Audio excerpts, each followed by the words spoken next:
Buletin Didik 2 September bersama saya Charles Mohan. Salam hormat dan salam sejahtera. Satu pelan komprehensif berkaitan pengoperasian sekolah telah dirangka. Perkara itu dimaklumkan Menteri Kanan Pendidikan Datuk Dr. Razidin menerusi hantaran di Facebook. Jelas beliau ia akan mengambil kira pandangan pelbagai pihak termasuk Kementerian Kesihatan Malaysia KKM dan Majlis Keselamatan Negara MKN. Tambah Datuk Dr. Razi, pelbagai aspek akan diambil kira berkaitan pengoperasian sekolah, termasuk mengambil kira data vaksinasi guru, anggota kumpulan pelaksana AKP dan kaki tangan sokongan. Pada masa yang sama, sesi libat urus dengan pihak berkaitan perkara ini akan diteruskan. Mesyuarat Pasca Kabinet Kementerian Pendidikan yang dipengerusikan Datuk Dr. Razi turut membincangkan isu berkaitan kebajikan guru. Ia termasuk pengambilan khas guru secara one-off, permohonan pertukaran dan juga pembangunan profesionalism guru yang akan diteruskan. Jelas beliau, KPM akan terus menggiatkan usaha bagi memastikan segala perancangan dan tindakan adalah yang terbaik untuk masa depan pendidikan negara. Bagi memberi penghargaan kepada sekolah berasrama penuh SBP yang cemerlang dan berkepimpinan tinggi, Kementerian Pendidikan KPM menganjurkan Seminar Kebangsaan Kelestarian Kecemerlangan Sekolah tahun 2021 secara dalam talian.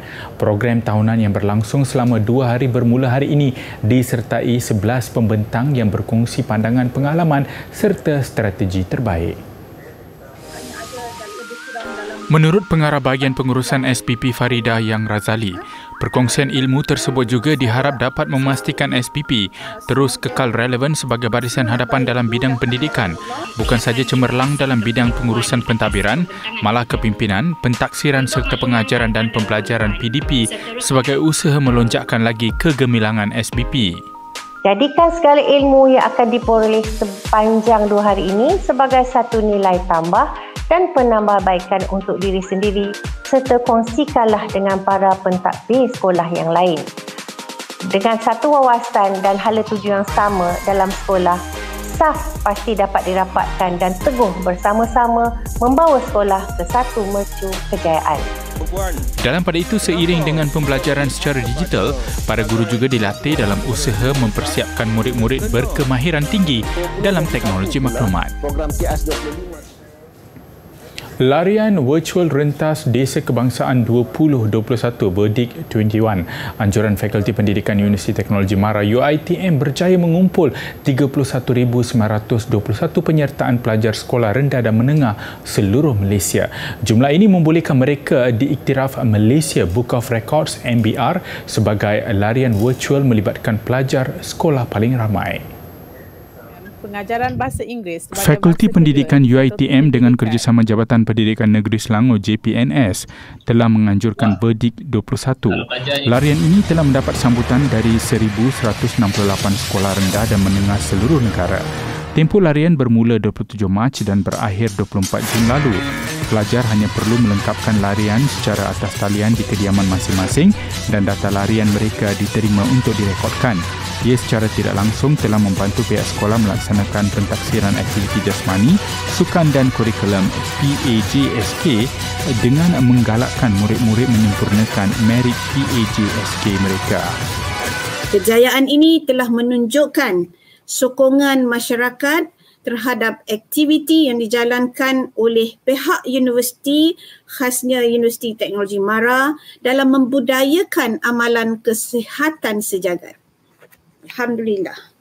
Majlis penutup dan pengiktirafan oleh The Malaysia Book of Records berlangsung minggu lalu yang disaksikan Timbalan Naib Chancellor Akademi dan Antarabangsa UiTM, Profesor Dr. Rozia Muhammad Janur.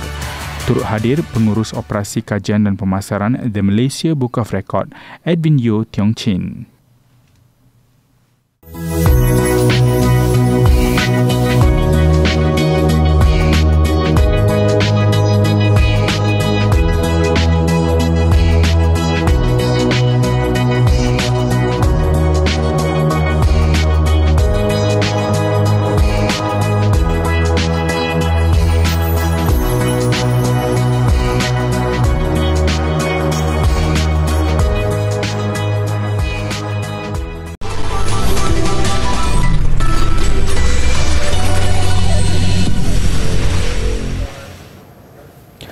Bersua kembali. Kementerian Perdagangan Dalam Negeri dan Hal Ehwal Pengguna KPDN HCP menetapkan harga kawalan kit ujian kendiri COVID-19 pada harga RM19.90 berkuat kuasa Ahad ini.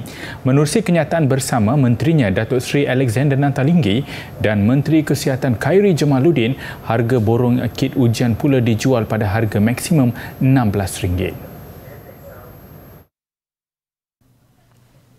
KPDN HCP dalam satu kenyataan menjelaskan penentuan harga siling itu dibuat mengikut kewajaran dan kesesuaian bagi penguatkuasaan yang lebih berkesan untuk memastikan harga yang berpatutan dan keberadaan bekalan di pasaran bagi manfaat pengguna dan peniaga. Permintaan terhadap kit ujian pantas antigen COVID-19 dijangka meningkat susulan kesedaran orang ramai bagi membuat ujian sendiri. Berikutan itu, KPDN HCP sudah mengadakan libat urus dengan semua pemain industri tempatan dan pengimport dalam menentukan harga kawalan yang berpatutan bagi semua pihak.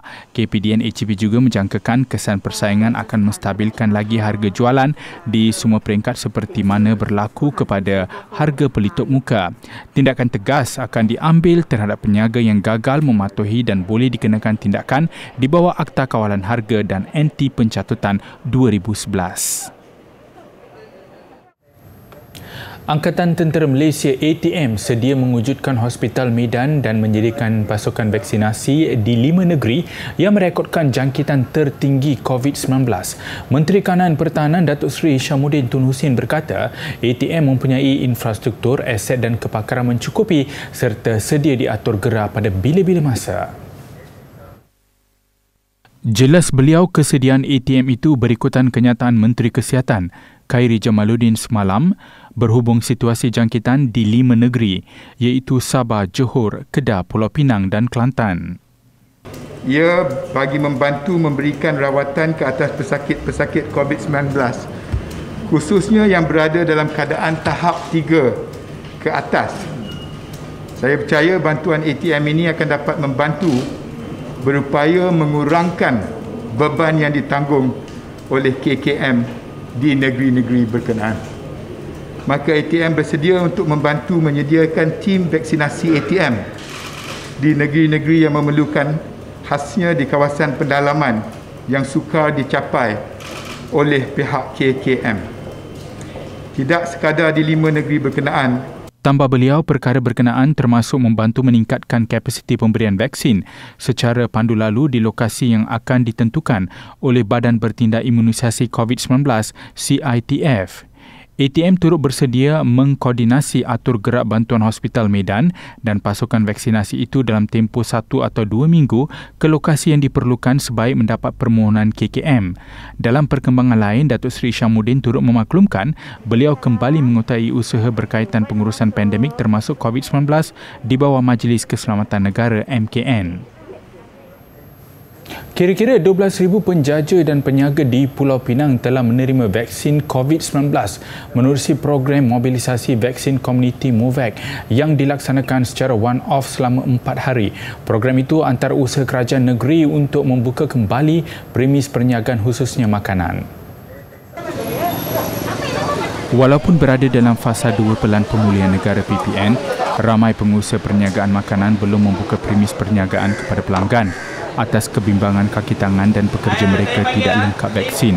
Justru kerajaan negeri dengan kerjasama Badan Bertindak COVID-19 Kebangsaan serta Kementerian Perumahan dan Kerajaan Tempatan melancarkan program MOVAC Penang Vaksin Penjaja PVP bermula 30 Ogos lalu. 250 sehingga 300 penjaja dan peniaga divaksin sehari membabitkan 5 daerah yang disediakan kemudahan 10 bas MOVAC. Ya, hantar mai elok betul lah. Kira macam cuba kan selamat lah kami boleh menjaga lagi sini. Dia bogat lagi pun okey dah kira. Kalau boleh kalau kira kami bagi terima kasih lah. Pasal buat macam ni senang sikit, selamat pada semua orang lah. Sebab orang ramai mai jumpa. Orang ramai mai jumpa, selalu duduk menghadap muka dengan orang ramai. So far okey lah. Jadi kami pun berterima kasih lah kerana mengikut SOP ni lah ni semua kena cucuk. Jadi bila kerajaan buat macam ni jadi membantu kami lah, memudahkan lah. Jadi macam lah ni dah boleh berniaga lah. Rasa selamat kan? Alhamdulillah okey, jadi rasa selamat sikit lah. Program ini menerima sambutan yang menggalakkan dan dijangka 10 sehingga 12,000 orang menerima vaksin dos pertama dalam tempoh 4 hari. Inisiatif itu juga bertujuan mengurangkan beban tugas pasukan barisan hadapan melalui khidmat sukarelawan.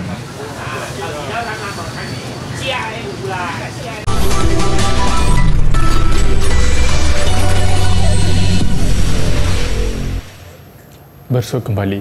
Bertahun mencari ilmu sejak kecil sehinggalah dewasa, akan tiba masanya para pelajar melangkah ke dunia kerjaya. Pastinya pelbagai perkara menarik menanti adik-adik. Namun apa yang paling penting, setiap pekerjaan mempunyai cabaran yang tersendiri. Tidak kurang juga kerjaya sebagai veterina. Itu kisah Dr. Salihatul Kuzaimah Muhammad Ali. Doktor veterina atau dikenali juga sebagai doktor haiwan tidak tertakluk bekerja di klinik atau hospital haiwan sahaja. Bahkan pekerjaan ini juga termasuk skop membuat khidmat pengimejan dan diagnosis makmal, endoskopi, sonografi, pemberian jantung serta rawatan kanser.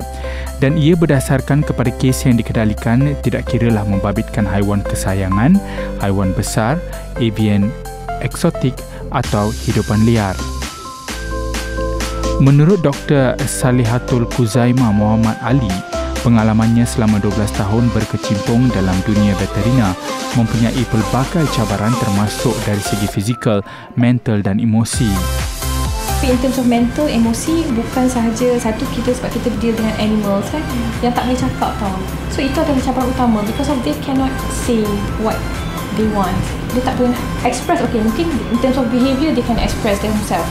Tapi kita yang kena baca behaviour tu, bahasa tubuh apa semua kita kena baca.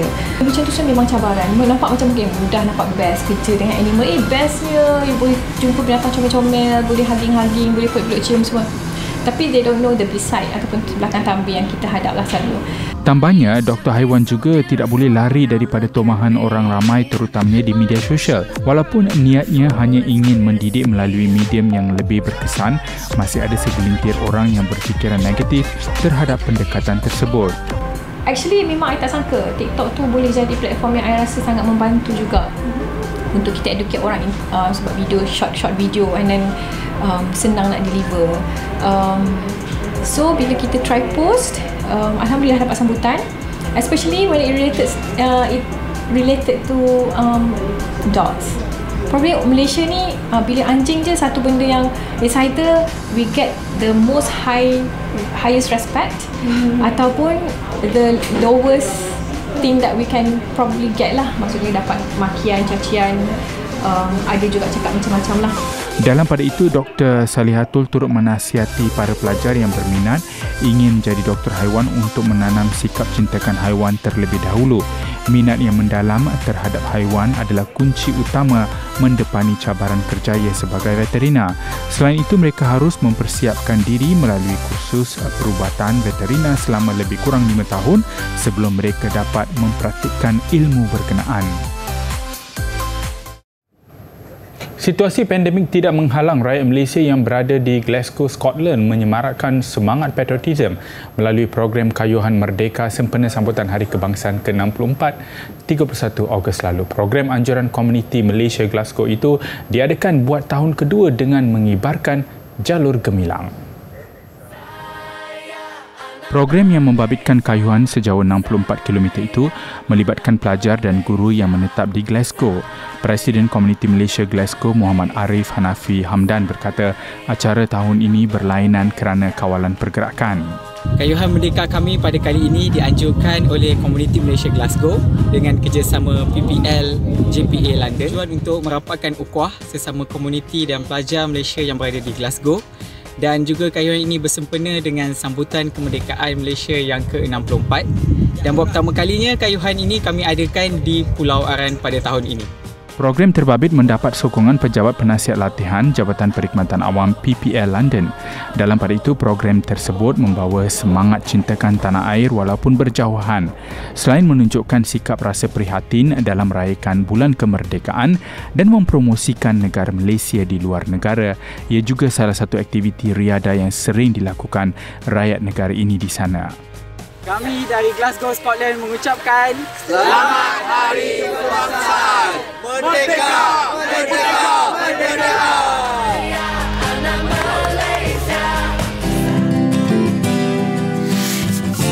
Jika anda adalah kes positif dan kontak rapat yang duduk serumah dengan kes positif COVID-19, terus amalkan perkara berikut. Anda dinasihatkan untuk tidak berkongsi bilik antara satu sama lain. Jika anda kontak rapat tetapi perlu menyediakan keperluan kes positif, anda perlu memakai sarung tangan dan meletakkan keperluan kes positif tersebut di luar bilik. Anda tidak dibenarkan berkongsi makanan atau peralatan makanan. Jika terpaksa berkongsi tandas, pastikan anda sentiasa mencuci tandas tersebut atau lakukan disinfeksi pada semua permukaan yang kerap disentuh selepas digunakan.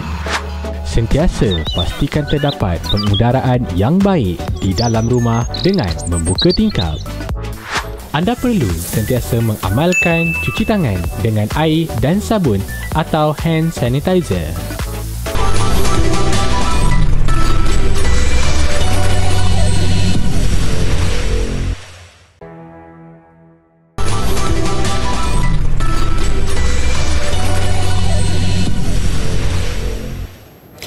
Kelaporan sukan hari ke-9 Tamasya Paralimpik Tokyo, pemain badminton Chia Lik Hau terus mencuri tumpuan apabila mencatat kemenangan kedua berturut-turut pada aksi persorangan kumpulan B SU5 untuk mara ke separuh akhir.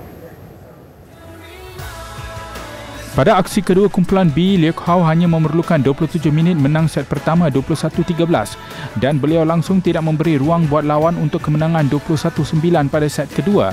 Perlawanan pertama semalam, Lik Hau mudah menundukkan lawan dari Mesir Elder Khoury 21-3, 21-2. Lik Hau melengkapkan aksi kumpulan menentang pemain Jepun Imai Tayo esok. Bagaimanapun, nasib berbeza buat seorang lagi wakil badminton negara dalam kategori SH6 kumpulan B, Didin Tareso. Ia selepas tewas kepada pemain India Krishna Nagar pada perlawanan pertama. Aksi sebelah petang, Didin terpaksa menarik diri ketika berdepan pemain Brazil Vitor Goncalves Tavares susulan mengalami kecederaan pada set kedua.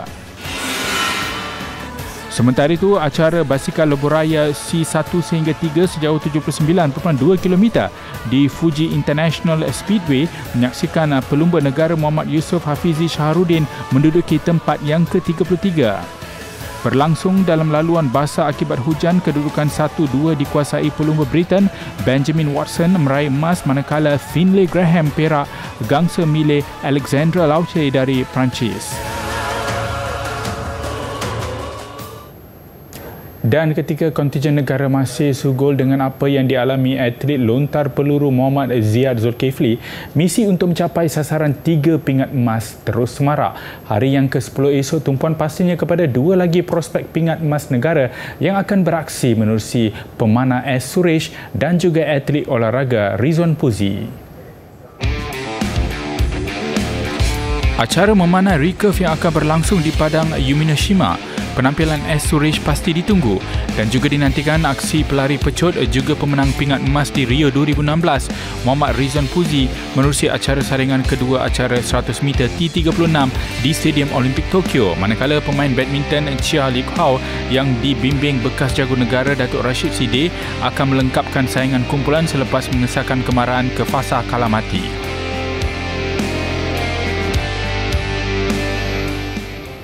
Dan seterusnya ke aksi bola sepak Liga Super. Keazaman beberapa seri berbeza, Seri Pahang FC dan Kedah Darul Aman FC menyaksikan pertembungan mendebarkan di Stadium Darul Makmur Kuantan malam semalam. Kedah Darul Aman KDA FC ke arena lawan dengan misi memburu 3 mata untuk mengejar gelaran naib juara Liga Super, manakala Pahang mahu menang untuk keluar dari zon penyingkiran ke Liga Perdana. Permulaan baik buat Kedah apabila mendahului Pahang menerusi Muhammad Amirul Hisham Awang Kecil pada minit yang ke-11. Begitupun di minit yang ke-29, tuan rumah menyamakan kedudukan melalui Kenny Anku yang bijak menyempurnakan hantaran Manuel Hidalgo.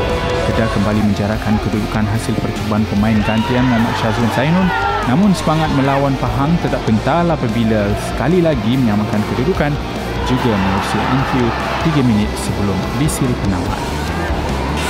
Sementara itu, saingan Liga Perdana di Stadium Majlis Bandaraya Pasir Gudang, Negeri Sembilan NSFC meraih 3 mata untuk meneruskan saingan merebut gelaran juara Liga. Negeri Sembilan membulusi gawang Kuching City FC seawal minit yang kelima menerusi Francisco. Perlawanan tambah rancak apabila Kuching City menyamakan kedudukan melalui percubaan menarik Michael Chuk Ubuna Igizi. Bagaimanapun pada minit yang ke-70, Arthur Kunha Daroka meledak gol kemenangan. Negeri Sembilan menyaksikan mereka kini mengumpul 35 mata, iaitu dipisahkan 2 mata dengan pendahulu Liga Sarawak United. Saksikan pertandingan akhir Pidato Kenegaraan Peringkat Kebangsaan 2021 Anjuran Jabatan Penerangan Malaysia secara langsung esok jam 8 malam di pelantar media sosial JPEN. Jangan lupa ikuti pembelajaran melangkaui bilik darjah, dikendalikan bersama guru-guru berpengalaman menerusi saluran khusus TV Pendidikan Malaysia Didik TV KPM. Pelbagai pengisian menarik selepas ini, antaranya Sukses SPM 2021 Biologi serta Bimbing Tingkatan 4 dan 5 bagi mata pelajaran Pendidikan Syariah Islamia dan Sains Komputer. Pembelajaran kini lebih mudah dan menyeronokkan bila-bila masa, di mana jua, hanya di Didik TV KPM.